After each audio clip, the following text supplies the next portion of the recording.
Start. दोस्तों अस्सलाम वालेकुम रहमतुल्लाह। मैं आपका भाई रिजवान रियाजी। आज तारीख़ 22 जनवरी 2024 है और यकीनन हिंदुस्तान की तारीख़ में इस दिन को, इस तारीख़ को याद किया जाएगा। आज हमारे जनाब वज़ीर आज़म नरेंद्र कुमार मोदी जी ने बाबरी मस्जिद की जगह पर राम मंदिर का उद्घाटन यानी इफ्तिताह कर दिया है।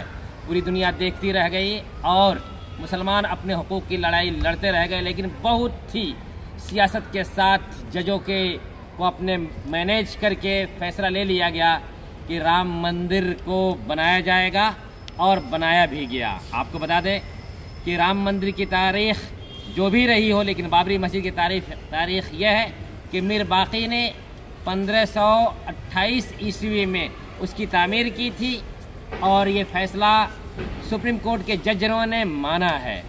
और ये भी माना है कि बाबरी मस्जिद के गुंबद के नीचे कोई भी मंदिर नहीं था।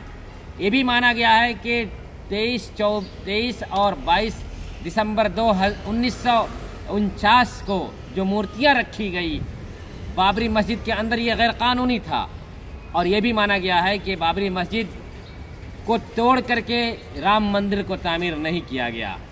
इतने शक के बावजूद भी, इतने दलाल के होते हुए भी आस्था की बुनियाद पर बाबरी मस्जिद को मुनहदिम करके 1992 में और आज ठीक 32 साल के बाद मंदिर को तामीर कर दिया गया और उसका उद्घाटन भी हो गया।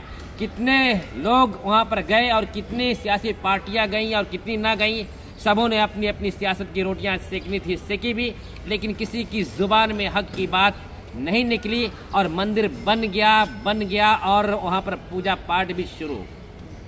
आपको बता दें कि इस्लाम के फितरत में कुदरत ने लचक दी है, उतना ही उभरेगा जितना कि दबाओगे। बाबरी मस्जिद की तारीख़ जो भी रही हो, लेकिन बाबरी मस्जिद पर पहला कुल्हाड़ी चलाने वाला शख्स बलबीर सिंह, पानीपत के रहने वाला, उठा करके आप चैनलों पर देखते रहे हैं, आप यूट्यूब पर भी देख सकते हैं, जिसने 2017 में इकरार किया कि पहले जो कुल्हाड़ी चलाया बाबरी मस्जिद पर, मैं और मेरे शिवसेना के एक दोस्त, उनका नाम था जोगेंद्र पाल, दोनों थे, साथ में गए थे तोड़ने के लिए। और बिल आखिर उन दोनों ने जब देखा कि हमने जुल्म किया है, कुछ ही दिनों के बाद वो जोगेंद्र पाल सिंह मोहम्मद उमर के नाम से कन्वर्ट हो गए इस्लाम कबूल करके, और बलबीर सिंह जो पानीपत के थे, उन्होंने इस्लाम कबूल करके मोहम्मद करीम सिद्दीकी के हाथ पर उन्होंने इस्लाम कबूल किया और मोहम्मद आमिर बन गए। तीसरे शख्स का भी नाम आता है शिव प्रसाद, जो बजरंग दल के नेता थे और बड़े ओहदे पर थे, उन्होंने भी इस्लाम कबूल किया और ये तीनों मुसलमान हो गए। आपको बता दें बलबीर सिंह ने अपने कपकपाते हाथे से जब इस्लाम कबूल किया तो उसने कहा कि आज के बाद मैंने एक बाबरी मस्जिद को ढाया है और ढाने में योगदान दिया है, मैं 100 मस्जिद बना करके इंतकाल करूंगा। लेकिन 100 तो नहीं, लेकिन वो तकरीबन 80 से ज़्यादा मस्जिदें बनाए और उनका इंतकाल हो गया। अल्लाह उनको गरीक़े रहमत करे। तो आपको बता दें कि मस्जिद को तोड़ करके मंदिर बनाया गया और मंदिर का उद्घाटन भी हुआ। अगर मंदिर को तोड़ करके मस्जिद बनाई जाती तो इस्लाम के अंदर ये बिल्कुल हराम है, नाजायज़ है, कभी उसके अंदर इबादत कबूल नहीं हो सकती। और पहली मस्जिद जो क़ुबा की मस्जिद बनी थी, इस्लाम में उसकी तारीख़ पढ़ने वाले पढ़ सकते हैं कि किसी की थी, पैसा दिया गया, फिर ले करके उससे मस्जिद बनाई गई, ये नहीं।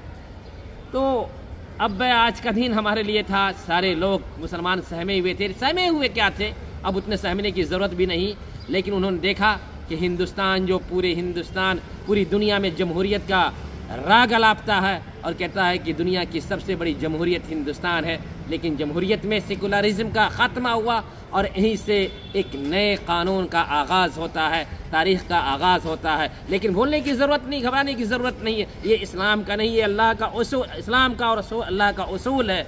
और अल्लाह का उसूल यह है कि तिलकल अय्यामु नुदाविलुहा बैनन नास, कुरान करीम का ये श्लोक है कि लोगों तुम ये मत भूलो, आज तुम्हारी कल हमारी बारी होगी और आज का दिन बदलेगा। आज जो सियाह बादल तुम्हारे सरों पर मंडला रहे हैं, कल छट करके साफ व शफाफ होने वाले हैं। तिलकल अय्यामु नुदाविलुहा बैनन नास, कि हम इस दिन को उलटते पलटते रहते हैं। Let the people think they govern and they will be govern, लोगों को सोचना चाहिए, कभी वो हुकूमत करते हैं और कभी उनके ऊपर हुकूमत की जाती है। ये सारी चीज़ों के बावजूद मैं आपको बता दूं, मेरा नाम रिजवान रियाजी है। जब बाबरी मस्जिद का इन्हदाम हुआ था, मेरी उम्र 12-13 साल थी। मैं जामिया दारुल सलाम उमराबाद में तालीम हासिल कर रहा था, जो तमिलनाडु मद्रास के इलाके में है। 12 साल की उम्र में जब बाबरी मस्जिद टूटी, क्या होगा, कैसा लग रहा होगा? जैसे लग रहा था मातम का समा है, और वही मातम आज भी है। लेकिन आज के मातम में कल के मातम में बुनियादी फ़र्क है, जिसकी तरफ मैं जाना नहीं चाहता। छोटा बच्चा था। आज बाबरी मस्जिद को टूटे हुए ठीक 32 साल हो गए। मेरी उम्र जो उस वक्त 12-13 साल थी, आज 44-45 साल की उम्र हो गई। इस 32 साल दौर में हमने तालीम भी हासिल की। मैं अपनी बात बता रहा हूँ, तरबियत भी ली, डिग्रियां भी ली, और आज मैं अपने तौर पर दोस्तों यारों से मिल करके 127 से ज़्यादा मस्जिद और मरकज़ इस्लामी की तामीर कर चुका हूँ। मस्जिद तोड़ने से किसी के धर्म को नहीं तोड़ा जा सकता। मस्जिदें कच्ची थी तब भी हमारा ईमान बहुत पक्का हुआ करता था। और आज 22 जनवरी 2024 का दिन है, बाबरी मस्जिद का भाषण हो रहा था, और उसी वक्त 65 लाख का हमारी मस्जिद का बजट भी पास हो गया। यानी रोज़ाना तामीर हो रही है। हमारे जैसे कितने दोस्त हैं जिन्होंने मस्जिदें तामीर कराई। इसलिए ये सोच करके कि हम मस्जिदें तोड़ करके हम इस्लाम का खात्मा कर देंगे, अल्लाह के दीन का खात्मा कर देंगे, इस इम्पॉसिबल, नामुमकिनात में से है। हम दुआ करते हैं, जनाब नरेंद्र मोदी जी के लिए भी दुआ करते हैं कि नबी करीम सल्लल्लाहु अलैहि वसल्लम ने मक्का के सरजमीन पर ये दुआ की थी हज़रत उमर के बारे में, जो बहुत बड़े जालिम थे उस वक्त के, अबू लहब, अबू जहल के बारे में भी, कि अल्लाहुम्मा अय्यदिल इस्लाम बि इस्लाम उमर औ अबी जहलिन, कि अल्लाह इस्लाम की तक़वीत फरमा उमर या इस अबू जहल के इस्लाम को कबूल करवा करके। आज हम ये कह रहे हैं, उसी अरबी ज़ुबान को, हदीस को थोड़ा सा तब्दील करके यहाँ पर पेश कर रहे हैं कि अल्लाहुम्मा अय्यदिल इस्लाम बि इस्लाम नरेंद्र मोदी औ जोगी। यही जो मशहूर है ना, कि अल्लाह ताला इनको हिदायत दे, इस्लाम की हिदायत दे, कि जो कुफ्र का हाथ मस्जिद की तामीर, मंदिर की तामीर में उठा है, वो कभी मस्जिद की तामीर में भी उठे। दुआ तो हम कर ही सकते हैं कि इलाहुल आलमीन तो मुसब्बिबुल असबाब है। तू जब चाहे अब्दुल्ला बिन सलाम, जो यहूदियों के बहुत बड़े जुगादरी नेता और बड़े पादरी थे, बड़े आलिम थे, उसको तूने हिदायत दी थी और उन्होंने इस्लाम की खिदमत की। मैं इसी वीडियो से दुआ करता हूँ कि इलाहुल आलमीन योगी जी को और नरेंद्र मोदी जी को इस्लाम की हिदायत दे। और आइए इस्लाम कबूल करके एक मरतबा कुरान भी पढ़ करके देखिए कि कुरान में क्या लिखा हुआ। अरे कुरान और हदीस के बताने से पता चलता है कि किसी भी नाजायज़ जगह पर अगर मस्जिद बन जाए तो उसमें इबादत कबूल नहीं होती। बाबरी मस्जिद जो बनी, अगर वो बनी होती तो हम खुद ही कबूल नहीं करते, अगर मंदिर तोड़ करके। इसलिए इस्लाम की शनाख्त को मिटाया नहीं जा सकता। बस हम इतना ही कहेंगे, इधर आ सितमगर हुनर आजमाएं, तो तीर आजमा हम जिगर आजमाएं। इस्लाम की फितरत में कुदरत ने लचक दी है, उतना ही ये उभरेगा जितना कि दबाओगे। अल्लाह ताला हमारे इस दीन को पलटेगा।